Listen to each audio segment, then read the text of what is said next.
আজকে বানাবো হচ্ছে বাঙালির নিরামিষ রান্না বড়ি ঝাল দিয়ে। খুবই সহজ রান্না। লাগবে হচ্ছে বড়ি, আমি এখানে মটর ডালের বড়ি নিয়েছি, আলু আর মশলার মধ্যে হলুদ, পাঁচফোড়ন, শুকনো লঙ্কা, একটু টমেটো পিউরি নিয়েছি, নাহলে আপনার টমেটো নিতে পারেন, আর কাঁচা লঙ্কা। আলুগুলো মোটামুটি পাতলা পাতলা করে কেটে নেবো, কারণ বড়ি তো সেদ্ধ হতে বেশি সময় লাগে না, আলুটাই যা সেদ্ধ রান্না হতে লাগবে। এবারে প্যানে একটু সর্ষের তেল দেবো, সর্ষের তেলেরই খেলা মেনলি। সর্ষের তেলটা দিয়ে সর্ষের তেলটা মোটামুটি গরম হলে তাতে হালকা করে একটু পাঁচফোড়ন দিয়ে দেবো, হাফ চা চামচ মতন।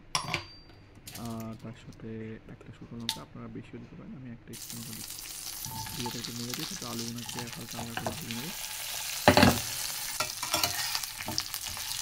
আলুগুলো পাতলা হালকা মোটামুটি হালকা, খুব একটা ভালো দরকার নেই, হালকা একটু ভাজার লেয়ার হয়ে গেলে থেকে মশলাগুলো দিয়ে দেবো, হলুদ আর দিয়ে একটু নেব। এই তেলেতে মশলা ভাজলে বা তেলটা কাটে, নাহলে জলের মধ্যে মশলাগুলো টেস্টটা করে হয়ে যাবে। এবারে এতে টমেটো দিয়ে দিন, নাহলে আপনার একটা মোটামুটি মিডিয়াম থেকে বড় টমেটো দিতে পারেন। দিয়ে এটাকে একটু মিনিট 5 কষিয়ে নেবে। আবার এটা মোটামুটি কষানো হয়ে গেলে জল খানিকটা লাগবে, কারণ একটা জল লাগবে আলু সেদ্ধ হতে, আর তারপরে যখন লাস্টে আমরা বড়ি দেবো তখন প্রচুর জল টানে বড়ি।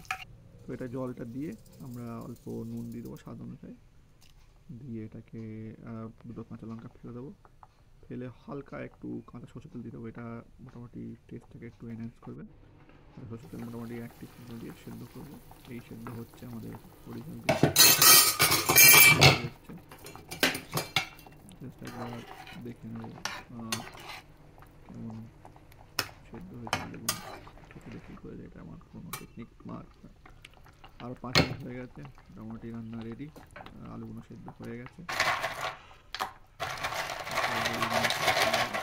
বন্ধই করে দিয়েছি, যা জল দেখছেন সবই বড়ি মোটামুটি এতে 150 গ্রাম আছে।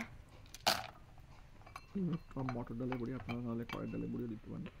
এটা দিয়ে জাস্ট একটু ঢাকা দিয়ে দেবো যাতে বড়িটা সেদ্ধ হয়ে যায়, আবার কাঁচা থাকলে ভালো লাগে। এই আমাদের বড়ি ঝাল দিয়ে রেডি।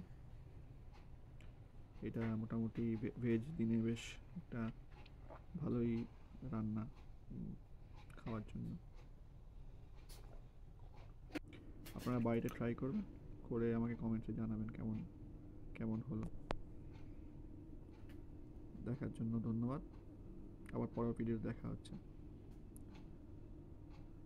ভালো থাকবেন।